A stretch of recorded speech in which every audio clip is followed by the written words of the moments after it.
ونصلي على رسوله الكريم أما بعد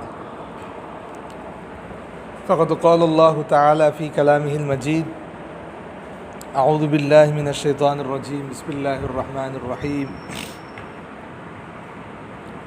يا أيها الذين آمنوا اتقوا الله ولتنظر نفس ما قدمت لغد واتقوا الله إن الله خبير بما تعملون وقال سيدنا رسول الله صلى الله عليه وسلم العلماء ورثة الأنبياء أو كما قال عليه الصلاة والسلام। मेरे मोहतरम दोस्तों और बुजुर्गो, আল্লাহ জাল্লা জালালুহু মানাওয়ালুহু লাখ কোটি শুকরিয়া। আল্লাহ তাআলা আমাদেরকে একটা ভরপুর ফিতনা ফাসাদের সময়ে আল্লাহ তাআলা দুনিয়ার तमाम গুনাহ থেকে বাঁচিয়ে আল্লাহ তাআলার প্রিয়তম মসজিদে পবিত্র এশারের নামাজে পড়ে আমাদের দুনিয়াবি উদ্দেশ্যে নয়, শুধুমাত্র আখিরাতে আল্লাহ তাআলাকে পাওয়ার উদ্দেশ্যেই কিছু কথা বলার, কিছু কথা শোনার জন্য আল্লাহ তাআলা বসার তৌফিক দিয়েছেন। সেই জন্য আমরা প্রত্যেকে দিল থেকে শুকরিয়া আদায় করি আলহামদুলিল্লাহ। আজকে চেষ্টা করব ইনশাআল্লাহ সংক্ষেপে তিনটা বিষয় আলোকপাত করার। এক নম্বর হচ্ছে 1445 হিজরির এটা রবিউল আউয়াল মাস যাচ্ছে, সেই সম্পর্কে কিছু আলোকপাত করা। দুই নম্বর হচ্ছে আমাদের মাঝে খুব সন্নিকটেই বিশ্ব কাপ নামে বিশ্ব পাপ, বিশ্ব ভয়াপনা আসতেছে, সে সম্পর্কে সংক্ষেপে কিছু কথা বলবো ইনশাআল্লাহ। আর আমাদের জিন্দিগিকে যে একদম টোটাল মানে ভ্যানিশ করে দিল, নষ্ট করে দিল, মানে বলা যেতে পারে আমাদের জিন্দিগি যেখানে গিয়ে থেমে থাকে। অনেকে অনেক ধরনের একটা বই লেখে, জীবন যেখানে যেমন, এরকম বই লেখে। তো বলতে পারেন জীবনে যখন মোবাইল তখন জীবন থেমে গেল। মানে ফুটবলের যে একটা বল থাকে না, বল ফুটবলের তো একটা লাইন থাকে, চতুর্দিকে দুই দিকে দুটা বার থাকে আর চতুর্দিকে আপনার লাইন দেওয়া থাকে। ফুটবলের আলাদা একটা ঘড়ি আছে, তো ওই ঘড়িটা এটা আমার আর আপনার ঘড়ির মতো 60 মিনিটের না। ওই ঘড়িটা সেটা ফুটবল যখন ওই লাইনের ভিতরে থাকবে তখন সেই ঘড়ি টিকটিক করে চলতে থাকবে। ফুটবল যখন লাইনের ভিতরে নাই অটোমেটিকলি ঘড়ি বন্ধ। বুঝতে পেরেছেন না কথাটা? আবার তনুরূপ যে এই যে বিশ্বকাপ, যে বিশ্বকাপের নামে বিশ্বকাপ আসবে সামনে, এই ক্রিকেট খেলা, এটার মাঝেও যে যখন আম্পায়ার হাত দিয়ে রাখবে তখন এটা ওই খেলার ঘড়ি বন্ধ। মাঝে মাঝে খেলার পরে জরিমানা করে দুনো দলকে, তুমি এত মিনিট লস করেছো, তুমি এত মিনিট লস করেছো। অতএব প্রত্যেক থেকে একটা নির্দিষ্ট অঙ্কের খেলোয়াড়ের ফি কেটে রাখে। এটা ইন্টারন্যাশনাল যে আইসিসি যেটা রয়েছে এটা কেটে রাখে। আমার আর আপনার জিন্দিগির যে আখেরাতের যে মূল খেলার জন্য আল্লাহ তাআলা পাঠাইছে, আমার আর আপনার জিন্দিগির আখেরাতের জন্য প্রস্তুতি নেওয়ার জন্য পাঠাইছে, এই খেলার যে ঘড়িটা আছে এটা যখন আমি আর আপনি হাতে যখন ফেসবুকে ঢুকে যাই, ইউটিউবে ঢুকে যাই, গুগলে ঢুকে যাই, এখানে ঢুকলেই টোটালিভাবে আমার আর আপনার জিন্দিগির আখেরাতের ঘড়ির কাটা বন্ধ, টাস করে বন্ধ। এটা এখন শয়তানি এবং নফসানি এবং তদ্রূপ আপনার সর্বোপরি যে দেখা যেতেছে যে দুনিয়ারও কোনো ফায়দা নেই, আখেরাতেরও কোনো ফায়দা নেই, এমন ধরনের জিন্দিগি নষ্ট হয়ে যেতেছে। এটা এই জন্য ইনশাআল্লাহ মোবাইল সম্পর্কে কিছু কথা বলবো। আল্লাহ তাআলা যেন আমাদের প্রত্যেকের এর উপর আমল করার তৌফিক দান করে সকলে।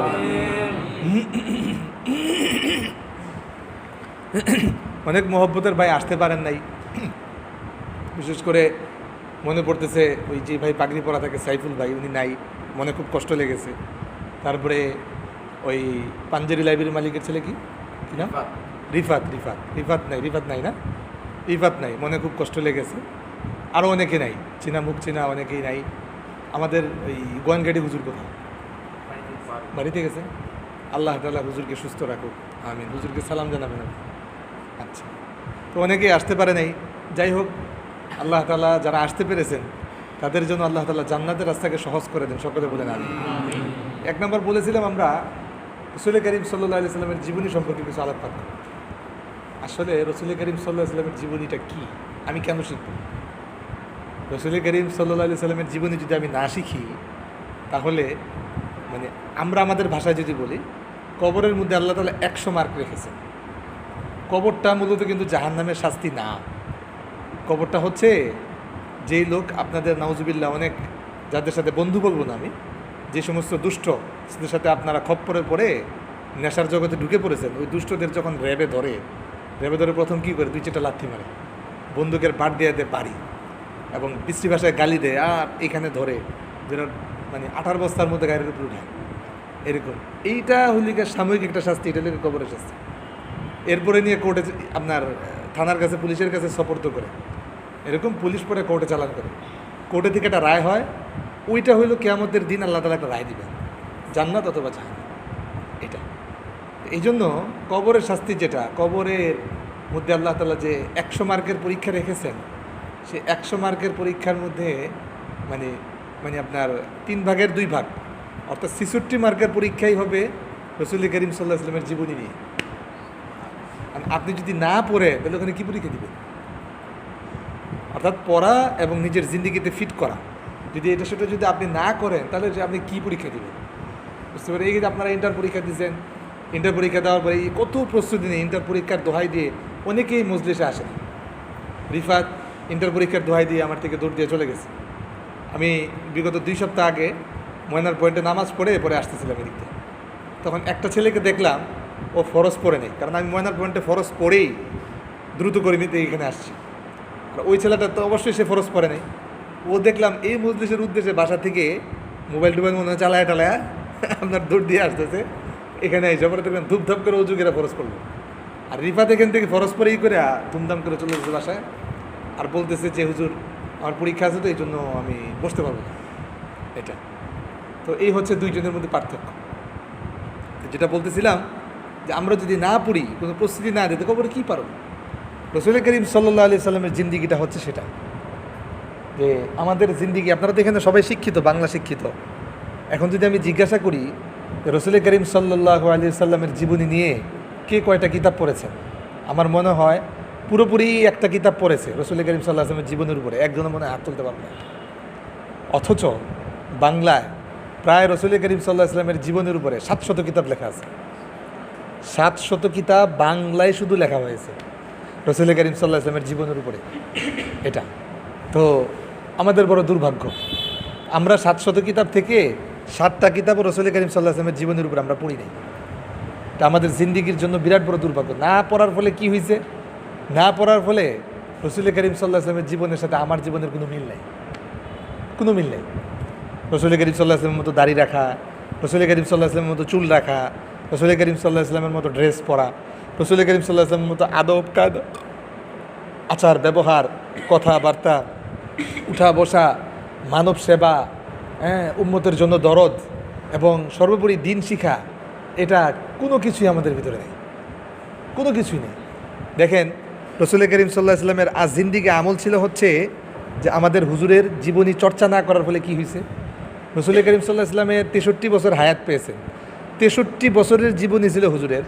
এই যে আমরা এশার নামাজ পড়েছি, হুজুর যে মনে করেন এখানে হুজুরের নামাজ পড়ায়, আর হুজুরের বাসাটা ঠিক এখানে যে অজুখানা, ওইখানে হুজুরের বাসা, মানে এত কাছাকাছি, 10 হাত দূরে। আমি বলছিলাম 10 হাত দূরে হুজুর যেখানে নামাজ পড়াইতেন, এখন ওই জায়গা ওইভাবেই আছে। হুজুর যেখানে নামাজ পড়াইতেন ওইখান থেকে 10 হাত দূরে আমি গইনা দেখছি, ওইখানে হুজুর সাল্লাল্লাহু আলাইহি সাল্লামের 15 হাত দূরে হুজুর সাল্লাল্লাহু আলাইহি সাল্লামের কবর মুবারক, 15 হাত দূরে হুজুর সাল্লাল্লাহু আলাইহি সাল্লামের কবর মুবারক, ওখানে হুজুরের জীবিত শুয়ে আছেন। আর 10 হাত দূরে হুজুরের বাসার ভিতরে হুজুরের কবর, 10 হাত দূরে হুজুরের বাসা।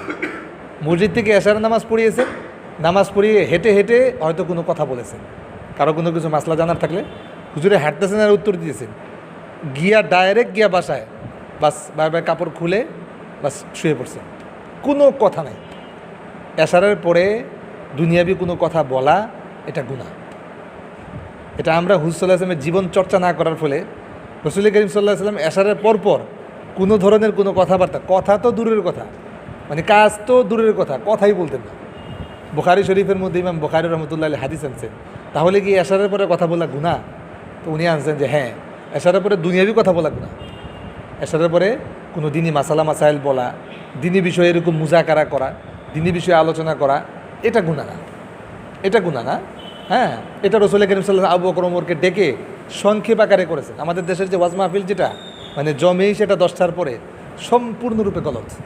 এর দ্বারা বোঝা যায় কারো মাঝে কোনো ধরনের রাসূল করিম সাল্লাল্লাহু আলাইহি ওয়াসাল্লামের জীবন নাই, বক্তা সাহেব যিনি উনার মধ্যেও নাই, আর শ্রোতা সাহেব তো ওনারা তো মূলত দেখতে চেয়েছে এখানে জাদু।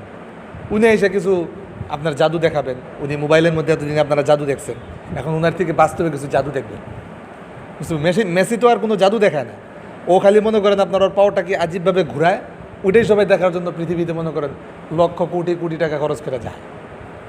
মানে ওই রসুল করিম সাল্লাল্লাহু আলাইহি সাল্লামের দেশে রোনালদো আর নেইমার এখন খেলে, ও তো এক্সট্রা কোনো জাদু দেখায় না, ও যেখানে খেলে এর খুব কাছে আমার এক ছাত্রর মসজিদ, খুব কাছে। ওরা বলতেছে যে হুজুর আলো দেখতেছেন, এই আলো এখন রোনালদো খেলতেছে। মানে ওর ওখান থেকে ওই যে আপনার ইগুলি লাইটগুলো জ্বালাইলে আলো, স্টেডিয়ামের আলো আসে। আফসোসের ব্যাপার হচ্ছে রসুল করিম সাল্লাল্লাহু আলাইহি ওয়াসাল্লাম হিজরত করে যেখানে গিয়েছিলেন ওই পাহাড়ের খুব কাছে বিরাট বড় স্টেডিয়াম বানাইছে। মানে গুনাহের অবস্থা চিন্তা করেন কি, মানে কি চিন্তা করেন যে আমাদের এক ওস্তাদ খুব চমৎকার লিখেছিলেন যে মনে হচ্ছে রোনালদো তো নিল সৌদি আরব, তারপরে এই নেইমারকে নিল, এখন যদি মেসিকে নেয় তাহলে সুদে আসলে উদ্ধার করবে।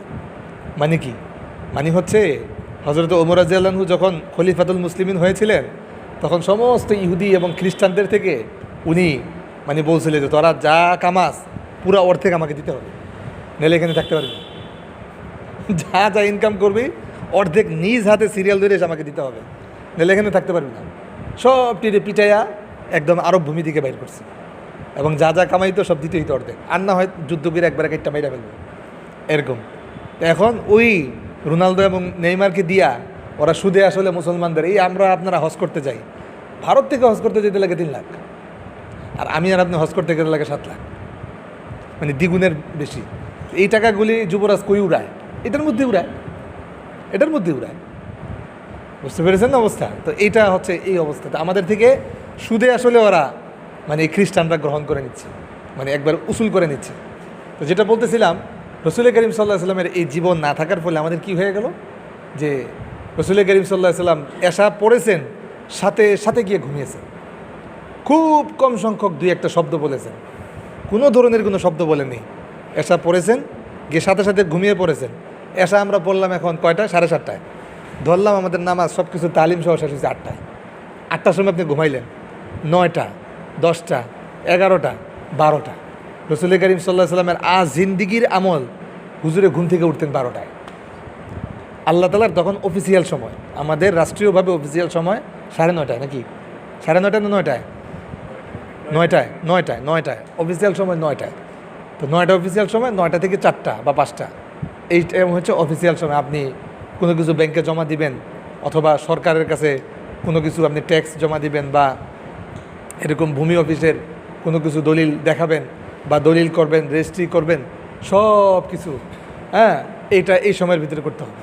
এখন আপনি আল্লাহ তাআলার থেকে কোনো কিছু মঞ্জুর করাবেন, আল্লাহ তাআলার কাছে কোনো কিছু চাবেন, এটা আপনাকে একমাত্র রাতের 12টা থেকে ভোর 4টার ভিতরে করতে হবে, এর ভিতরে করতে হবে।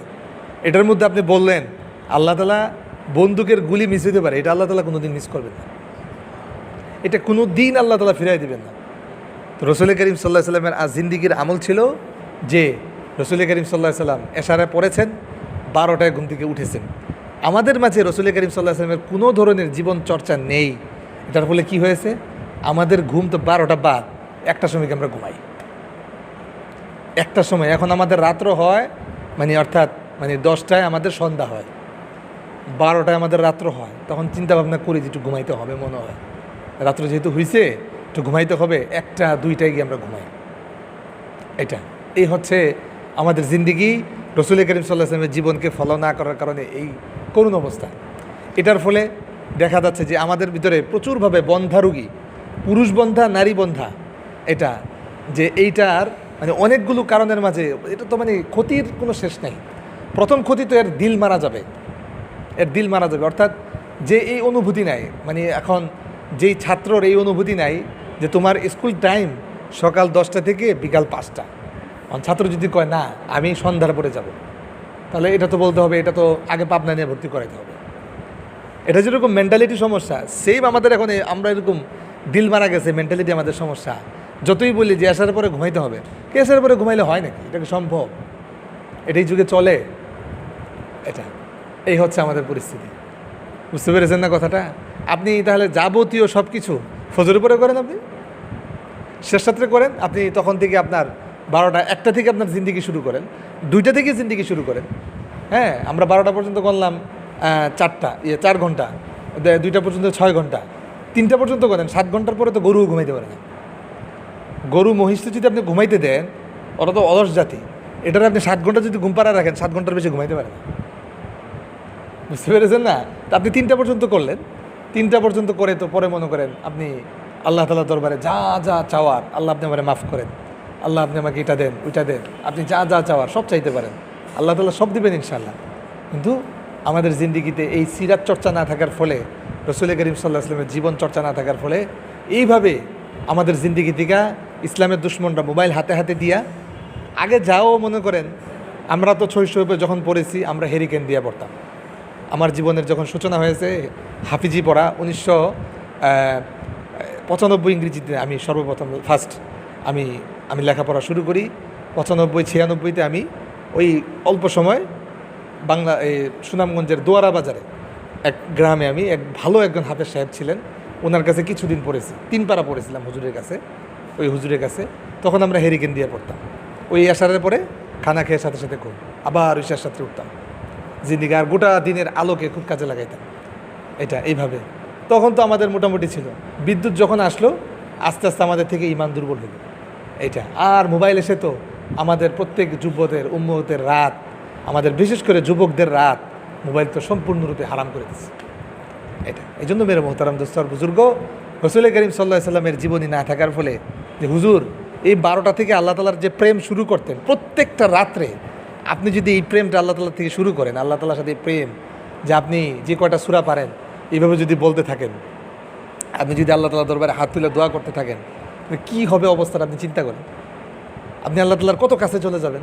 তখন আপনি আল্লাহর কাছে কান্দা এটা বলেন, আল্লাহ আমি তো কোরআন শরীফ পড়তে পারি, আমি কোরআন শরীফ শিখতে চাই। আল্লাহর কাছে বললেন, আল্লাহ আমি তো এরকম যে দেখা যায় আমার ব্রেন শক্তি কম, কোরআন শরীফ মুখস্থ হয় না, আপনি মুখস্থ করার ব্যবস্থা করে দিন। আমি দিন আপনাকে পাইতে চাই, আপনাকে পাওয়াই দেন। এইভাবে যখন আপনি বলতে থাকবেন ইনশাআল্লাহ আল্লাহ তাআলা অবশ্যই ব্যবস্থা করে দিবেন।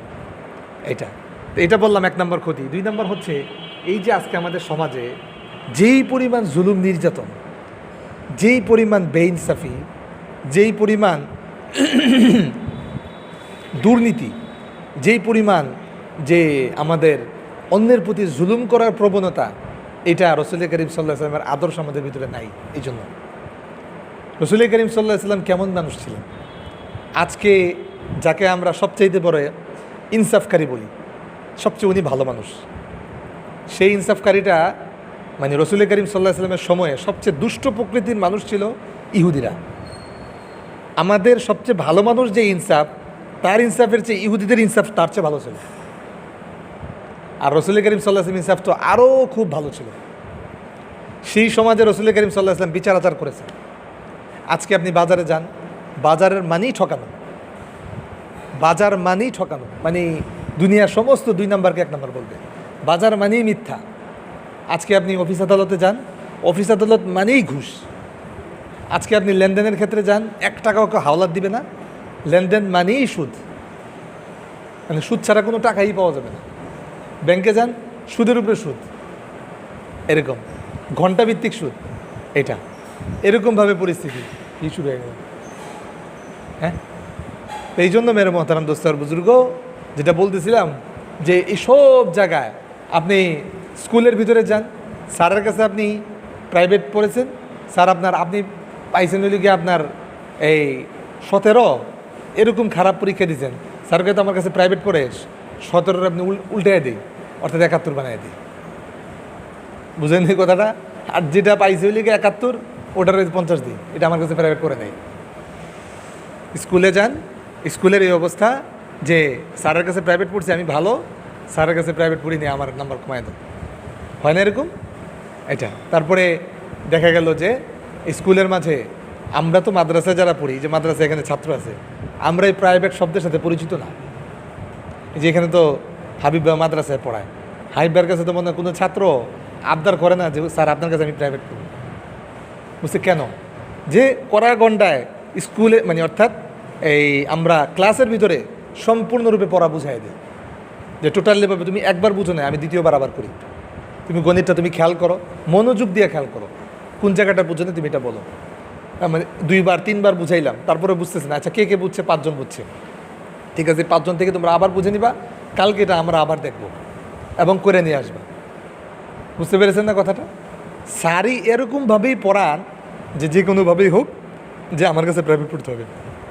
স্যার এটা তো বুঝি নাই, ঠিক আছে তুই দেখা করিস, বলেন এরকম, তুই দেখা করিস বা আমার সেন্টারে যোগাযোগ করিস, আমার অফিসে আসিস, এরকম সর্বত্র মনে করেন এরকম। আর ডাক্তার সাহেবদের কথা তো বললামই না, কোম্পানির যে অবস্থা, কমিশনের যে অবস্থা, আর পুরো ব্যবসা চলে গেছে দালালের হাতে, এগুলো তো আর বললামই না। সর্বময় একটা জুলুম নির্যাতনের অবস্থা চলতেছে। এটা হুজুর সাল্লাল্লাহু আলাইহি সাল্লাম আসার আগে আরবদের মধ্যে এরকম একটা অবস্থা ছিল। এটা হুজুর এসে ইনসাফ প্রতিষ্ঠা করছে। হুজুর এসে ইনসাফ প্রতিষ্ঠা করছে। কেমন ইনসাফ করছে দেখেন, যখন এদের মাঝে একজন মেয়ে সাহাবিয়া চুরিতে ধরা গেছে, তখন হুজুরের সবচেয়ে প্রিয় পাত্র, ওনাকে বলা হয় হিব্বুর রাসূল, হযরতে উসামা রাদিয়াল্লাহু আনহু, হুজুরের নাতি, পালক পুত্রের ছেলে। উনি এসে সুপারিশ করছে যে একে ক্ষমা করে দেন। তখন রাসূল করিম সাল্লাল্লাহু আলাইহি সাল্লাম বলেছেন যে এত রাগ হয়েছেন আর বলছেন আমার কলিজার টুকরা যদি ফাতেমাও যদি চুরি করে, ওর হাত কেটে দিতে আমি একদম দ্বিধাবোধ করব না। আজকে আমাদের বিচার তো হইল গিয়া মানে বিচার ফয়সালা যাই হবে তালগাছ আমার, যে যতভাবে ইনসাফ প্রতিষ্ঠা করে, যেটা যে কোনো জায়গায় কোনো ধরনের ফয়সালা হবে, যে উনি যদি উনার কাছের লোক হয় 7 খুন মাফ, আর দুর্বল হয় যেটা থেকে আমার লাঠিরও কোনো শক্তি নাই, টাকারও কোনো শক্তি নাই, বাস এটার উপরে সব কিছু চাপায় দাও। আর সবল হইলে বাবা না বাস এর 7 খুন মাফ। এ হচ্ছে আজকের ইনসাফ এটা। আর রাসূল করিম সাল্লাল্লাহু আলাইহি ওয়াসাল্লামের অবস্থা দেখেন। রাসূল করিম সাল্লাল্লাহু আলাইহি ওয়াসাল্লামের সবচেয়ে প্রিয় পাত্র নাতি হযরত হাসান রাদিয়াল্লাহু আনহু, উনি যেই গাড়ি দিয়ে আপনার ঠেলা গাড়ি দিয়ে জাকাতের মাল যাচ্ছিল খেজুর, ওখান থেকে একটা খেজুর পড়ে গিয়েছে। উনি রাস্তার মাঝে খেলতে খেলতে সেই পতিত খেজুরকে দেখে উনি মুখে দিয়ে দিয়েছিলেন, মুখে দিয়ে অলরেডি গলায় দিয়ে দিয়েছেন, খালি গিলবেন। রাসূল করিম সাল্লাল্লাহু আলাইহি ওয়াসাল্লাম যে অবস্থায় ছিলেন, দৌড়িয়ে এসে ওনার গলার ভিতরে আঙ্গুল ঢুকায় ওইটা বের করে নিয়ে আসছেন। বের করে নিয়ে এসে বলতেছেন, তুমি কি জানো না আমাদের জন্য জাকাতের মাল খাওয়া নিষেধ? এটা তুমি জানো না? কিন্তু আজকে আমাদের যুবকদের সেই চেতনা গেল। আমরা তো আমাদের আব্বুকে এই কথা বলি না যে আব্বু আপনি মানে দরকার আমি না খেয়ে থাকবো, কিন্তু আপনি ব্যাংকে থেকে লোন নিতে পারবেন না, আপনি ব্যক্তি থেকে এরকম সুদে টাকা নিতে পারবেন না, ব্যাংক থেকে সুদে টাকা নিতে পারবেন না। ওইটা নিলেন তো আপনি দাদুর সাথে 36 বার ব্যভিচার করার গুনাহ করলেন, সবচেয়ে ছোটো গুনাহ। এবং আপনি লিখিত পরিতভাবে আল্লাহ তাআলার সাথে ইউক্রেন রাশিয়ার যেরকম যুদ্ধ চুক্তিভিত্তিক হচ্ছে, আপনি আল্লাহ তাআলার বিরুদ্ধে চুক্তি করেছেন যে আল্লাহর সাথে আপনি কিয়ামতের মাঠে যুদ্ধ করবেন। আমি এই পরিবারের সন্তান হতে চাই না। আজকে আমাদের ভিতরে রাসূল করিম সাল্লাল্লাহু আলাইহি ওয়াসাল্লামের সেই সিরাত, সেই চেতনা নাই ফলে আমরা এগুলো দেদারসে গিলছি। এবং আপনারা ওইটাই নিয়ে লেখাপড়া করতেছেন, কমার্স নিয়ে লেখাপড়া করেন যে আপনাদের এত টাকা থেকে এত টাকা করলে সুদ হবে এত টাকা, ওই সামাজিকভাবে এটা এইভাবে ইনভেস্ট করলে সুদ হবে এইভাবে, হ্যাঁ এইভাবে একটা কোম্পানিকে দাঁড় করানো যায়, কোম্পানির এইভাবে এই কাজ করলে এত বেশি সুদ আসবে। আপনাদের লেখাপড়ার আলোচ্য বিষয়টা কেমনে আখেরাতে সঞ্চয় করবেন, এটা নিয়ে আপনাদের কোনো আলোচ্য বিষয় নাই। বুঝতে পেরেছেন না কথাটা? এটা রাসূল করিম সাল্লাল্লাহু আলাইহি ওয়াসাল্লামের জীবনী আমাদের ভিতরে না থাকার ফলে এটা।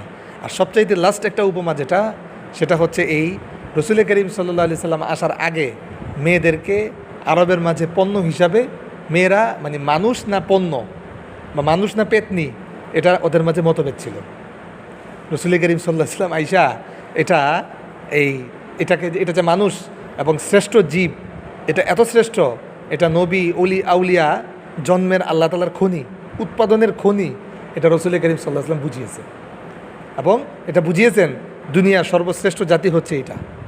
আর যেহেতু দুনিয়ার সিস্টেম, যেই জিনিস যত দামি সেটাকে তত বেশি গোপনে রাখতে হয়, এটা দুনিয়ার সবচেয়ে দামি জিনিস।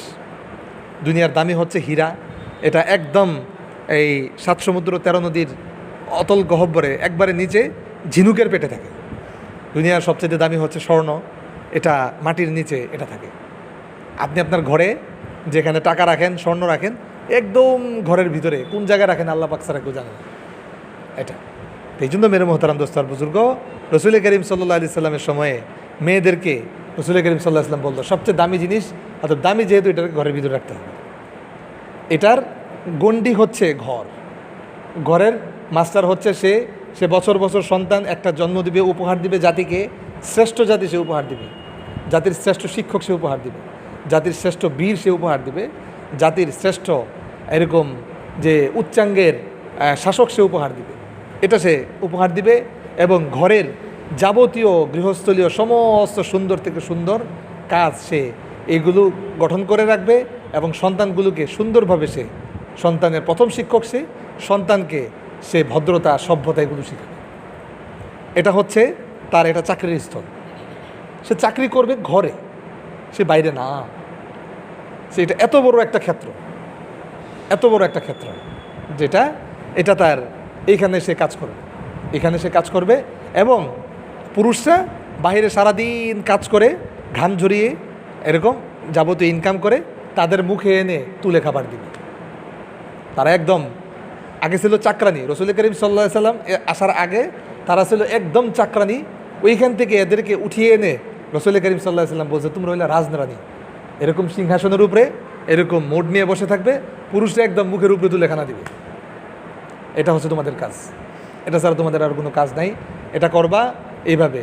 আর সারাদিন যে পুরুষ কামাই করতে করতে যে ক্লান্ত শ্রান্ত পরিশ্রান্ত হয়, এটা যে করে, এটা ওরা যখন পুরুষরা যখন ঘরে ঢুকবে, ঘরে ঢুকে দেখার সাথে সাথে ওর স্ত্রীকে দেখার সাথে সাথে ওর সারাদিনের ক্লান্ত শ্রান্ত এটা মুহূর্তের মধ্যে দূর হয়ে যাবে, মুহূর্তের মধ্যে দূর হয়ে যাবে ওর সারাদিনের। এটা আল্লাহ তাআলা কোরআন শরীফে বলতেছে, অমিন আয়াতিহি আন খালাকালাকুম মিন আজওয়াজিকুম মিন, এই আল্লাহ তাআলা এই কোরআন মাজিদে সূরা রুমের মাঝে বলতেছে তোমাদের মাঝ থেকেই তোমাদের বিবিকে সৃষ্টি করা হয়েছে, হ্যাঁ, লিতাসকুনু ইলাইহা, এদের কাছে গেলে তোমরা প্রশান্তি লাভ করবে।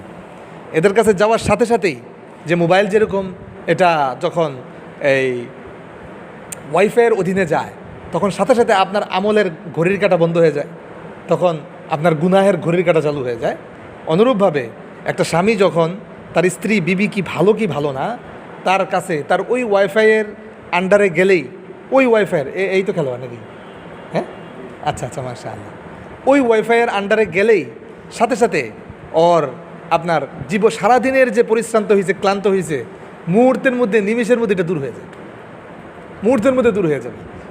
মানে এটা হবেই, এটা হবেই। যদি না হয় তাহলে বুঝতে হবে ওইটা রাডারের মধ্যে সমস্যা।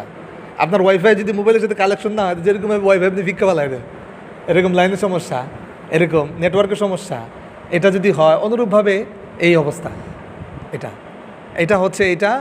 আর রাসূল করিম সাল্লাল্লাহু আলাইহি ওয়াসাল্লাম এইভাবে নারী জাতিকে এইভাবে উনি আমাদেরকে মানে চাকরানি থেকে রাজরানীতে উত্তোলন করেছেন। এখন ইংরেজরা আমাদেরকে এরকম, মানুষ তো আল্লাহ তাআলা বানাইছে মানুষদেরকে লোভী প্রবণ করে, মানুষ প্রচণ্ড লোভী। আর কাঁচা টাকার লোভ এটা সবাই সহ্য করতে পারে না, কাঁচা টাকার ঘ্রাণ, কাঁচা টাকার লোভ। তো এরকম এইভাবে এনজিওগুলো খুলে বিভিন্নভাবে এরকম গার্মেন্টসগুলো খুলে এই শর্তে গার্মেন্টস এর মাঝে মাল অর্ডার দেয়, তোমাদের মাঝে মেয়েদেরকে এরকম চাকরি দিতে হবে। যে মেয়েগুলো সুনামগঞ্জ থেকে গাজীপুরের নারায়ণগঞ্জের গার্মেন্টসে, যে মিরপুরের গার্মেন্টসে কাজ করে, অধিকাংশের সংসার ঠিক নাই। এখানে বাচ্চা কাচ্চা রেখে গেছে 2টা 3টা, অধিকাংশই জারজ, এটা ওইখান থেকে বীজ নিয়ে আসছে, অধিকাংশ জারজ। এই হচ্ছে পরিস্থিতি। এই জন্য মেয়ের মোহতারাম দোস্তার বুজুর্গ, ওই আরব্য জাহিলিয়তের মাঝে মেয়েরা যেভাবে এদেরকে পণ্য হিসাবে পেশ করা হইতো, এখনও আমাদের এই বর্তমান সময়ে মেয়েদেরকে 1 টাকার একটা চকলেট বিক্রি করবে, মেয়েকে পণ্য বানায়। 1 টাকার একটা শ্যাম্পু বিক্রি করবে, ওইটার মাঝে মেয়েকে পণ্য বানায়। হ্যাঁ, আপনার খেলা তো এক গুণা, ওইটাকে স্টার্ট করবে সামনে মেয়েকে এনে।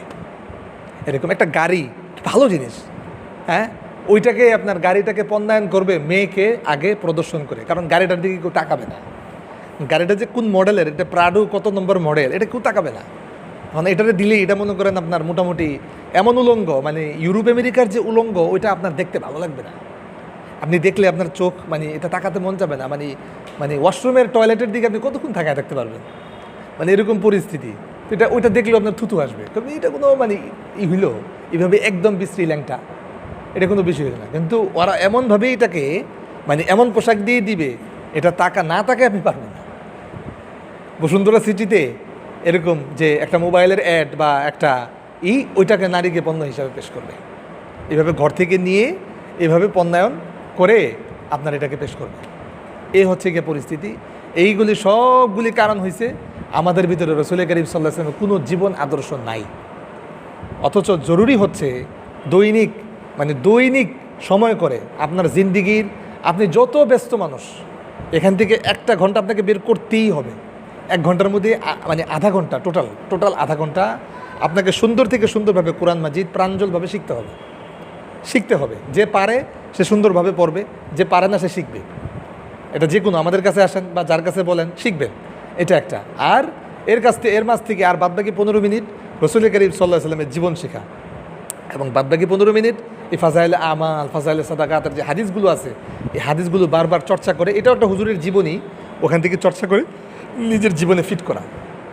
তো এখন এই জন্য আজকে রসুল করিম সাল্লাল্লাহু আলাইহি ওয়াসাল্লামের এই জীবনের উপরে আমরা এই ছোট্ট একটা কথা বললাম, যে এইগুলো না থাকার ফলে দেখা যাচ্ছে যে ব্যাপকভাবে আমাদের সমাজগুলোতে এরকম জুলুম, নির্যাতন, এগুলো ব্যাপকভাবে আপনার ছড়িয়ে পড়েছে। এই জন্য রসুল করিম সাল্লাল্লাহু আলাইহি ওয়াসাল্লামের জীবনের উপরে ইনশাআল্লাহ আমরা জরুরি ভিত্তিতে 5টা কিতাব ইনশাআল্লাহ আমরা হাতে নিয়েছি। 1 নাম্বার, আমরা রসুল করিম সাল্লাল্লাহু আলাইহি ওয়াসাল্লামের সবচেয়ে ছোটো কিতাব, হুজুরের জীবনের উপরে সবচেয়ে ছোটো কিতাব সিরাতে খাতামুল আম্বিয়া সাল্লাল্লাহু আলাইহি সাল্লাম, 50 টাকার মতো দাম হবে। খুব ছোট কিতাব, মুফতি শফি রহমতুল্লাহ আলাইহি লিখেছেন। আমরা শৈশবে এটা পড়েছি, বড় চমৎকার কিতাব। এটা একটা পড়বো আমরা, 1 নাম্বার। 2 নাম্বার, আমরা তো এইখানে ইনশাআল্লাহ বলেছিলাম যে আমরা কিতাব কিনবো, কিতাব কিনে পর্যায়ক্রমে একজন করে আমরা সবাই এটা পারবো। যেমন 5টা কিতাব কিনলাম, আজকে দিলাম একটা একে, এরকম এইভাবে ঘুরে আসবে। সবাইকে পড়তে হবে, পড়ে আবার ইনশাআল্লাহ এগুলো আমাকে একাকীভাবে এটা পরীক্ষা দিতে হবে। এটা তো বললাম এই যে একটা। 2 নম্বরে নবী রহমত হযরত আলী মিয়া নদভী রহমতুল্লাহ আলাইহি, এটা। 3 নম্বরে উসওয়ায়ে রাসূল আকরাম সাল্লাল্লাহু আলাইহি ওয়াসাল্লাম, এটা যে হযরত ডক্টর আব্দুল হাই আরিফি ওনার লেখা, যে খুব বড় চমৎকার কিতাব। 4 নম্বরে একটা কিতাব, এটা বাংলা ভাষায় বিশাল বড় পুরস্কার পেয়েছে। এই কিতাবটা বড়ই চমৎকার। আমি এটাকে যে কতবার পড়েছি আমার জানা নাই, এটা যে কতবার আমি পড়েছি এটা আমার জানা নেই, এখনও পর্যন্ত পড়ি। যে কোনো বিষয় দরকার হইলে আমি এখনও দেখি। এটা হয়তো অনেকের চোখে পড়েনি, কিন্তু এটা বাংলা ভাষায় পুরস্কার পেয়েছে কিতাবটা।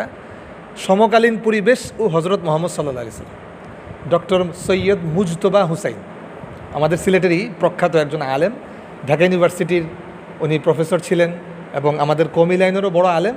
ঢাকা ইউনিভার্সিটির উনি ডক্টর, এই ইসলাম স্টাডিজের ডক্টর। উনি কিতাবটা লিখেছেন, এবং ওনার বাবাই লিখেছেন এই বড় কাটারা, ঢাকার যে সবচেয়ে প্রাচীন মাদ্রাসা বড় কাটার মাদ্রাসা, সেগুলোতে ছিলেন। তো বড় মানে আজীব এক কিতাব লিখেছেন, খুব চমৎকার। মানে শিক্ষা দীক্ষার জন্য কীভাবে কী শিক্ষা নেবেন খুব চমৎকারভাবে এখানে ফুটিয়ে তুলছে। এটা যে ওই কিতাবটা বারবার আমি এখনও পর্যন্ত কতবার যে আমি পড়েছি সেটা আমার জানা নাই, এখনও পর্যন্ত খালি পড়তে আছি এই কিতাবটা। তো এটা সমকালীন পরিবেশ ও হজরত মোহাম্মদ সাল্লাল্লাহু আলাইহি সাল্লাম, এটা 4 নাম্বার। 5 নাম্বার, এটা একটু দীর্ঘ, সিরাতে মোস্তফা সাল্লাল্লাহু আলাইহি সাল্লাম, হযরত মাওলানা ইদ্রিস কান্দালবী রহমতুল্লাহ আলাইহি, বড় চমৎকার কিতাব। এই 5টা কিতাব ইনশাআল্লাহ আপনারা ইনশাআল্লাহ আস্তে আস্তে প্রত্যেকের যে 100 টাকা নির্ধারণ করলাম, এখানে টাকা জমা দেন। আমরা তো বললাম ইনশাআল্লাহ কোন খাতে ব্যয় হবে আপনাদেরকে এটা দেখাবো। আর যারা পারি বেশি করে দেই ইনশাআল্লাহ কিতাবাদি কিনে, এবং আমরা বড় আরও স্কলারকে এনে আপনাদের সামনে বয়ান করাবো ইনশাআল্লাহ। এটা দিবেন তো ইনশাআল্লাহ। আর এই 5টা কিতাব আমরা প্ল্যানে নিলাম, যারা পারি যে এরকম মোবাইলের নেশায় যুক্ত, এরকম মোবাইলের ইন্টারনেট কেটে দিয়ে আমরা ডাউনলোড করে মোবাইলের মাঝে ওইগুলো পড়ে নেশাকে কাটাই। এই জন্য সিরাত সম্পর্কে আজকে এখানে কথা শেষ। 2 নাম্বার যে বিষয় বলেছিলাম খেলা সম্পর্কে, আসলে দেখেন খেলা এটা আমাদের রসুল করিম সাল্লাল্লাহু আলাইহি সাল্লামের জীবনীতে না, এটা শুধুমাত্র আমাদের যুগেই না, হুজুর সাল্লাল্লাহু আলাইহি সাল্লাম আসার আগে, হুজুর সাল্লাল্লাহু আলাইহি সাল্লাম আসার 570 বছর আগেও খেলা ছিল।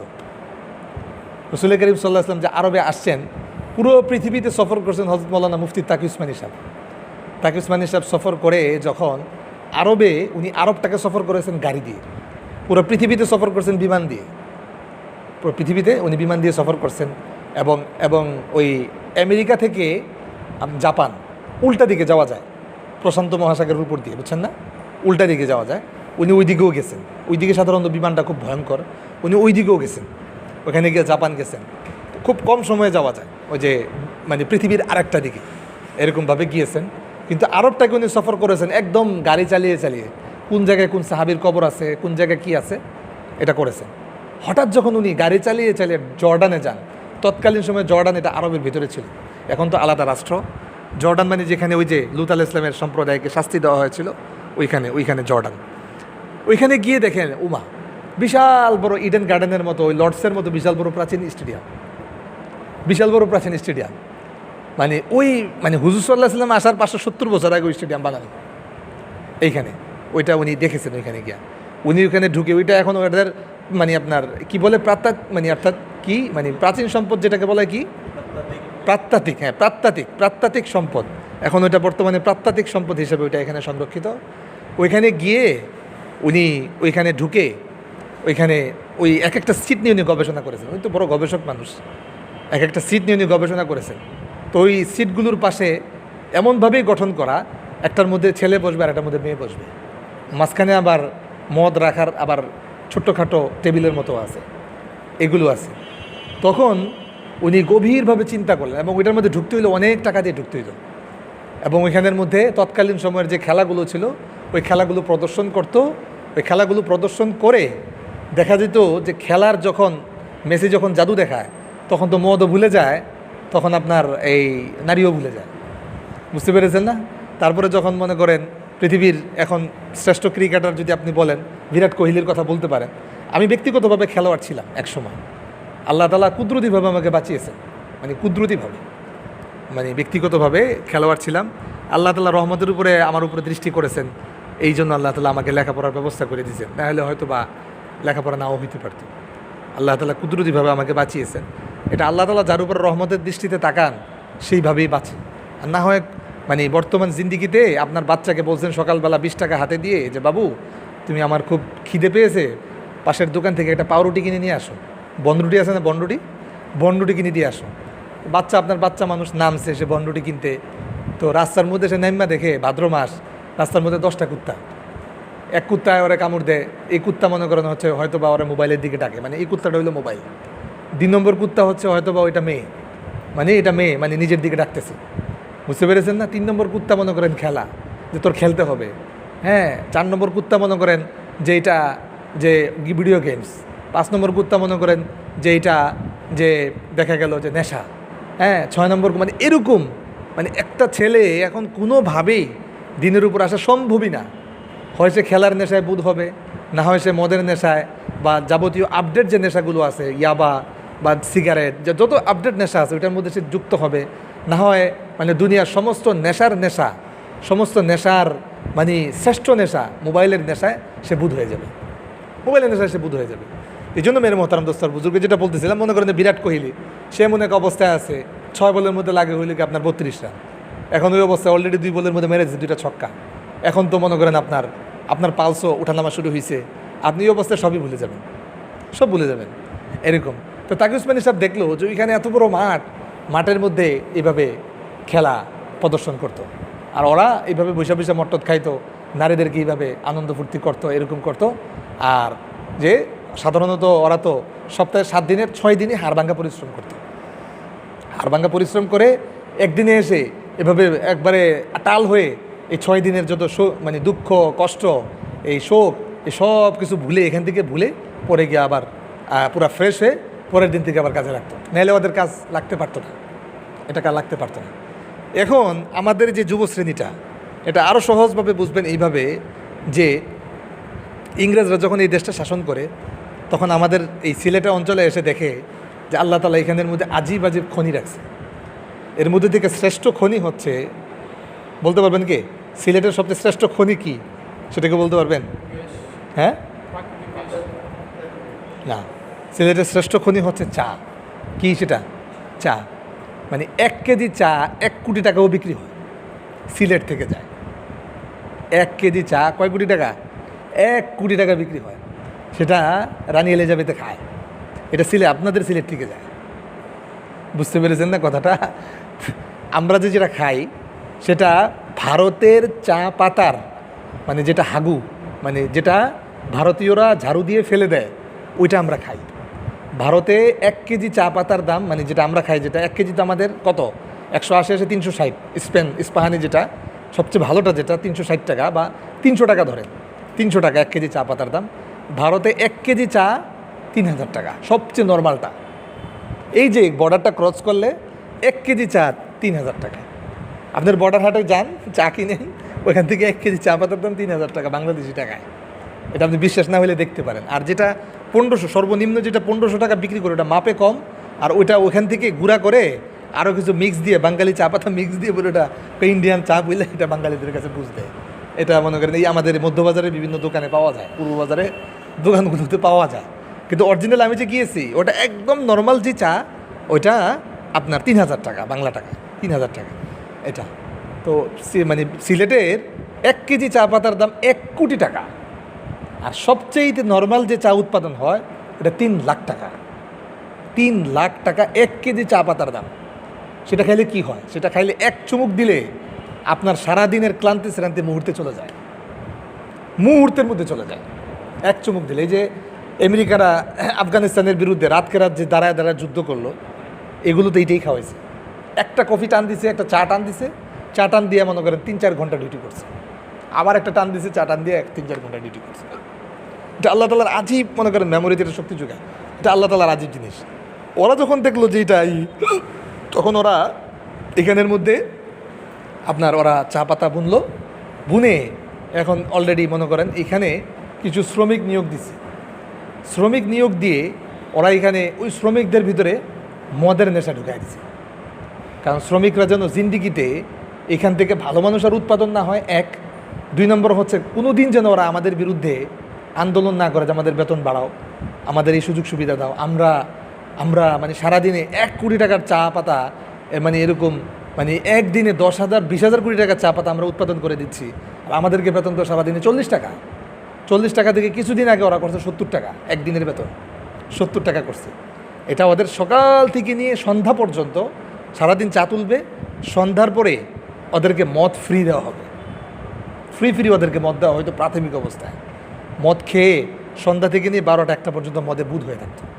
পরে আবার ঘুম থেকে উঠতো সকালবেলা, উঠে আবার চা পাতার মধ্যে কাজে জুটছে।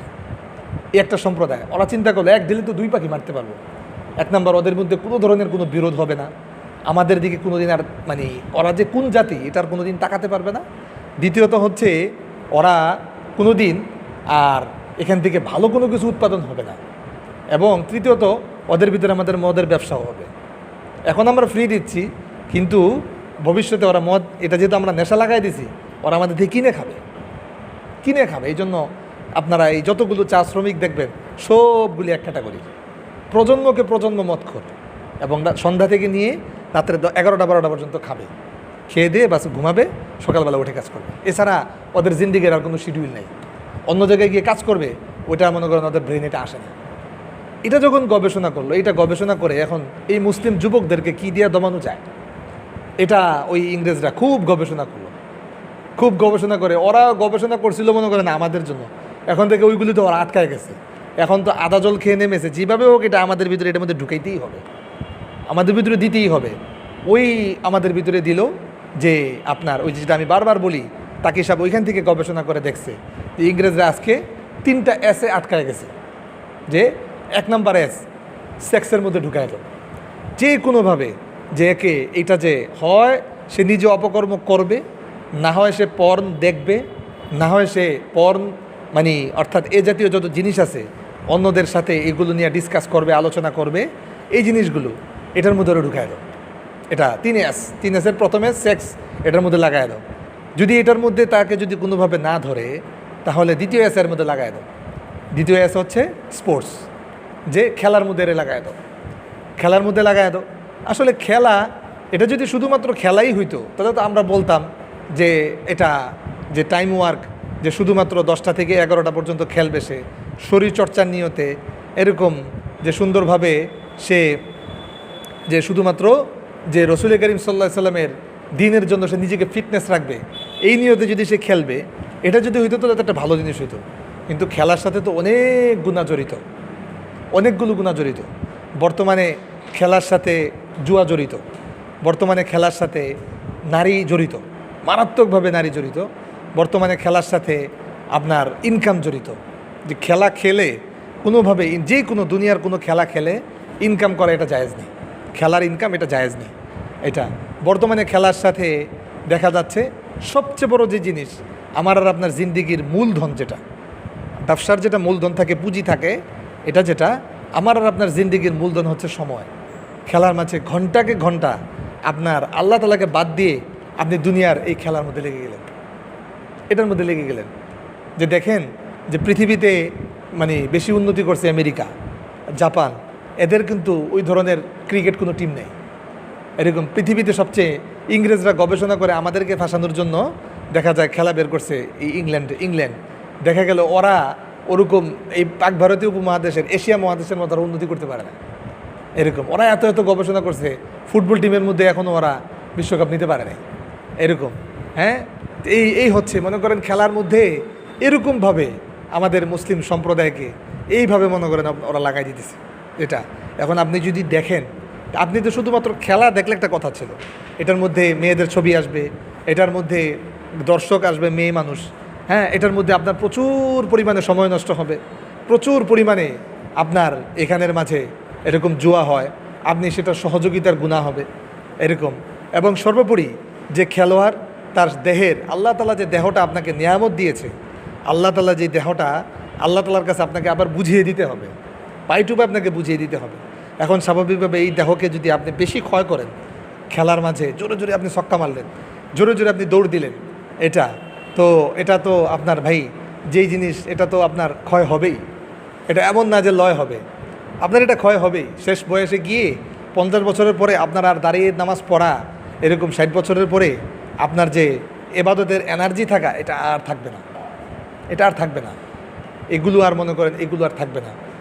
ওইখানে গিয়ে আপনি অনেকটাই আপনি দেখা যাবে যে খুব আপনার এবাদতের কোনো ধরনের কোনো কিছু থাকবে না। আর এমনি তো এবাদতের অনেক ঘাটতি পড়বেই।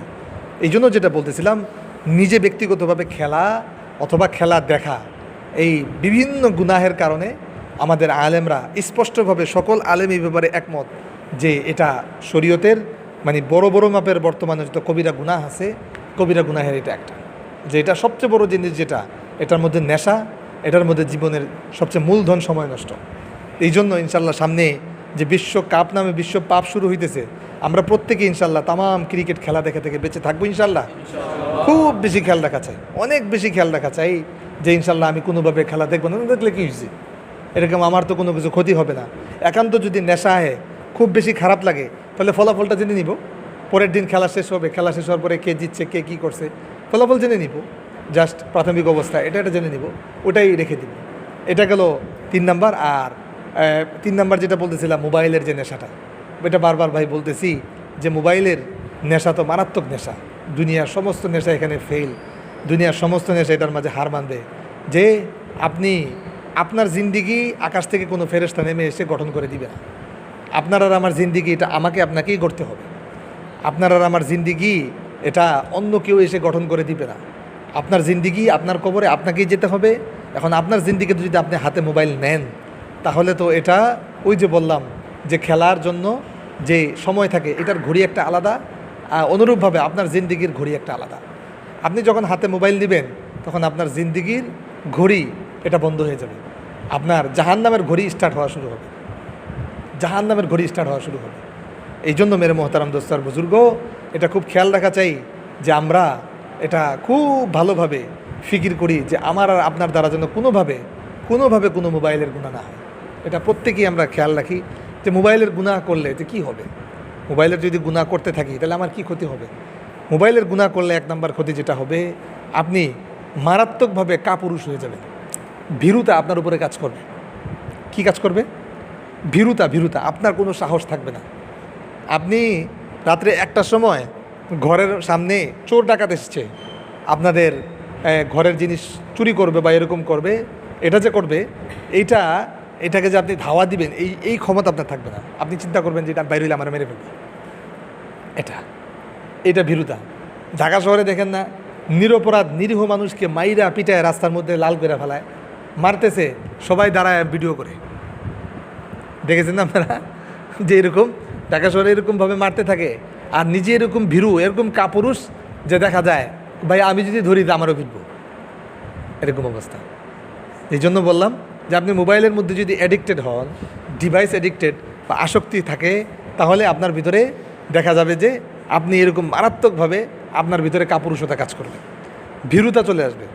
আপনি মারাত্মকভাবে আপনি ভীরু জাতিতে পরিণত হবেন। আপনার দ্বারা কোনো দিন হজরত মাহাদির সাথে যোগ দেওয়া, আল্লাহ তাআলার দ্বীনের জন্য কাজ করা, এটা আপনার দ্বারা হবে না। আপনার ভিতর একদম নষ্টে পচে গন্ধ হয়ে গেছে। যেমনিভাবে পচা বাটিতে অন্য কোনো কিছু রাখলে এটা পচে যায়, হ্যাঁ, পচা বাটিতে খুব ভালো মানের এই মিষ্টি রেখেছেন, জিলাপি রেখেছেন, মুহূর্তের মধ্যে ওইটার পচন ধরে, এটা পচে যায়। আপনার অনুরূপভাবে আপনার দিলটা এই মোবাইলের নষ্টামির কারণে এরকম পচে গেছে, এটার মধ্যে ভালো জিনিস ঢুকলেও এটা মুহূর্তের মধ্যে পচে যায়। এই ভালো জিনিস থেকে খারাপ বোঝে, উল্টা বুঝে। বুঝতে পেরেছেন না কথাটা? এইটা এই জন্য মেরে মোহতারাম দোস্তর বুজুর্গ, যার মোবাইলের গুনাহে যে জর্জরিত, এই ক্ষতি হবে, এটা প্রথম ক্ষতি।